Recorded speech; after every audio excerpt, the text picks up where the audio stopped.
So in 1984, I did my clinical pastoral education training for my seminary education in the Philippines. While I was there, we had a speaker.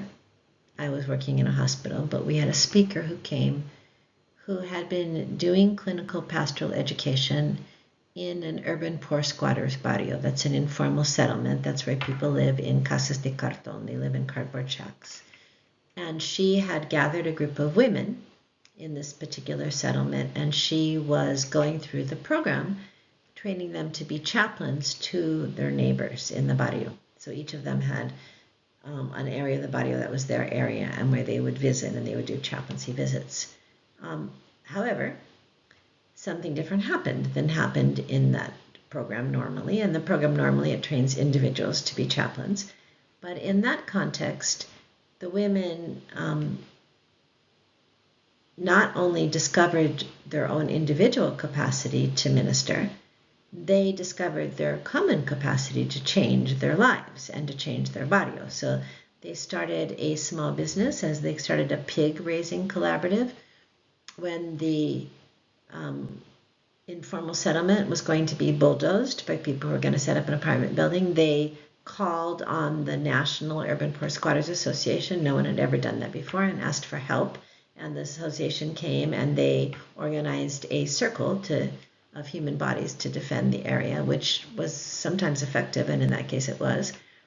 They called the Catholic diocese and asked to become a base Christian community. So all kinds of amazing things happened in their lives as a result of this training. And I was profoundly moved when I heard her story, and I wanted to meet the women. And part of what I was so moved by was that clinical pastoral education is a program that focuses on internal healing. And at that particular point in history, organizing and internal healing were two completely different worlds. Worlds that didn't trust each other, didn't talk to each other. But I felt like it was so gospel right that you could be healed in a way that would somehow address the damage produced by oppression, which perpetuates it, so that then you could then change your community, change your individual lives, change your common life. I was completely fascinated. When I went out to the settlement, I knew who the women were before she introduced me, because they were the only women who stood up straight and looked me in the eyes. So when I left my clinical pastoral education placement, when we finished, I decided that I wanted to go back as a missionary, primarily to work with her and learn from her.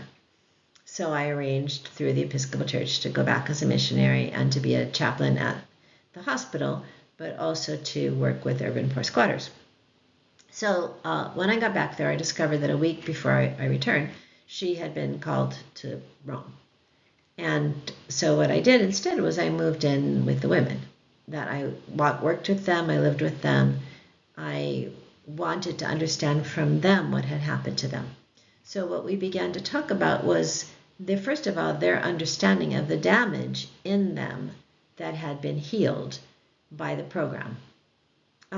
So we came up with a definition. So this was research. This was actually what's called participatory action research. Only at the time, I had just gotten my master's degree. I didn't know anything about research, but I did it anyhow. And looking back, I think it was high quality research, but at the time I didn't know anything about it. Anyhow, so we began to talk about that.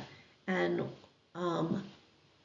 what came to me as I listened to them was what Father Gustavo Gutierrez had said, which is he had defined oppression, injustice, extreme poverty as dying before your time. And what I noticed when I was listening to the stories, that where they had started, all of these women, is in not being able to live up to their full potential. That it's the converse of dying before your time. It's connected. It means never being able to fully live. And what I learned from them is that what happens when a person over and over again encounters an unjust limitation that makes it impossible for them to live their calling, there is a deep cry that comes out of the core of the human being. And that cry is rage, and it is grief, and it is terror, and it is all of the above.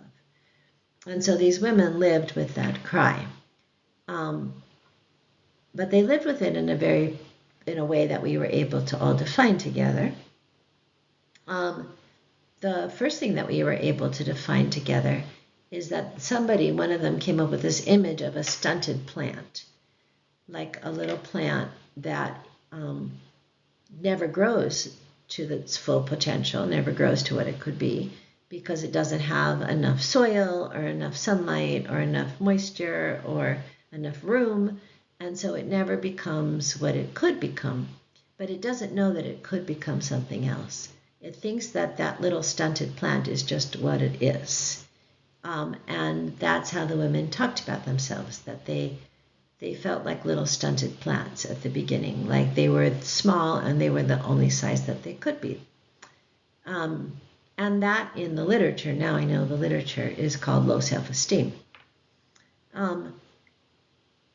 Now, if you feel like that about yourself, if you feel like you are just a little stunted plant, you're a small plant, then it's just logical to believe that you're never going to be a big plant. The literature calls that fatalism, that you have a negative view of the future, that you think that there can't be change. But it's just fully logical to me, is that if you think you're a small plant and that's all you are, then how could life be different? But then the next thing we found is not in any literature that I've ever read, which is when we talked about this cry, what we learned is that they lived in cycles of denial and explosion. You couldn't actually function if you were feeling the cry. You couldn't get through every day. And you have a lot to do when you're urban poor and squatting. You couldn't get through every day. You couldn't take care of your children. So what happens is you shove it down. You don't feel it. You tapar, we would say in Spanish. You're in denial. And it means that you can go through awful things and have no emotional reaction. But those awful things build up. And the cry in you builds up and builds up and builds up until it explodes. And so when you live in this cycle of denial and explosion, what happens is that you can't actually analyze your problem and make a plan to solve it. Because when you're in the denial phase, you can't take your problem seriously. And when you're in the explosion phase, you are part of the problem. So they were able to name that that's where they'd started, that they had lived in cycles of denial and explosion. They were also able to name that they kept each other down. That even though from the outside they were very connected, poor people's insurance, I take care of you today, you take care of me tomorrow. But actually, it was like the crabs in the basket. When you're hunting crabs, you don't have to put a lid on the basket, because if one of them starts to climb out, all the others climb up on top of it and they all fall back down. So they would say the messages to each other that disabled them. And some of that, I think, was love, that you don't want someone to be disappointed by having more hope than, if you have hope, you can be disappointed, you can be crushed.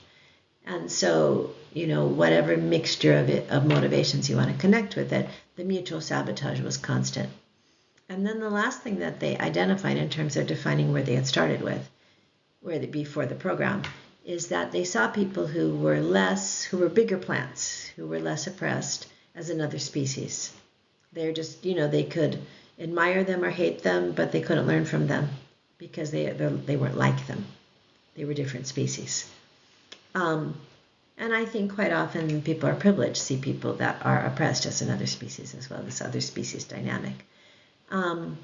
So during that time period, we were really focused on how they had emerged from that, what the techniques were, what the strategies were that had helped them to emerge from it. And I don't really have time in this video to tell you all of those, although there's a curriculum called Hungry for Justice, which was a curriculum that we wrote a few years later to document. We used it with homeless people in the United States, and it worked just as well there as it did back in the Philippines.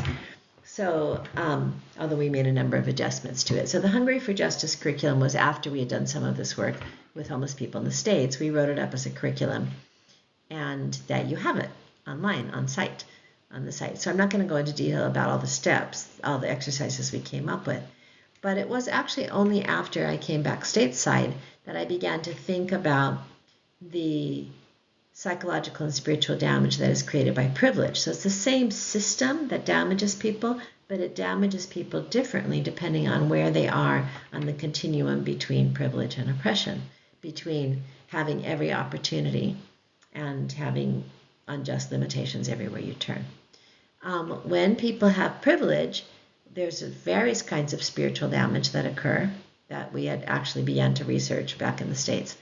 The first one is that in order to be able to live with the reality of your privilege, when you're living around people that don't have it, you have to convince yourself you deserve it. And that means that you have to ignore your sin.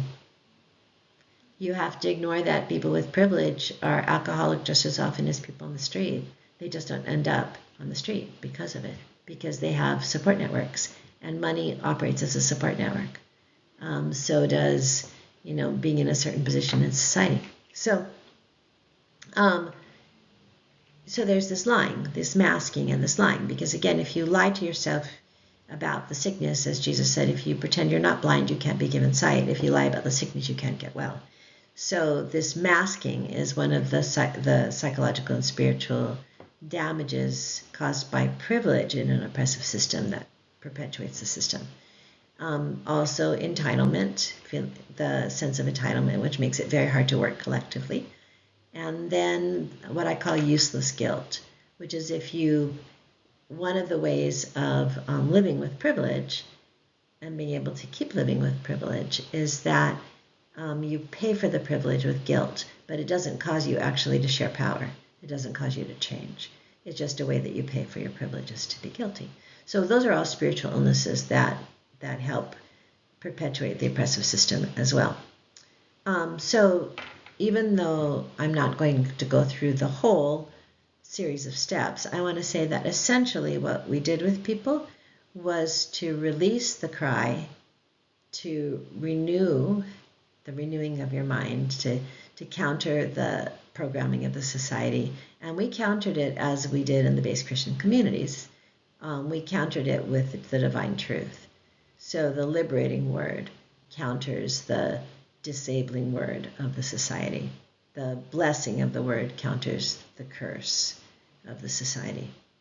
And that is done in healing community. And it is done through the experience of collective agency.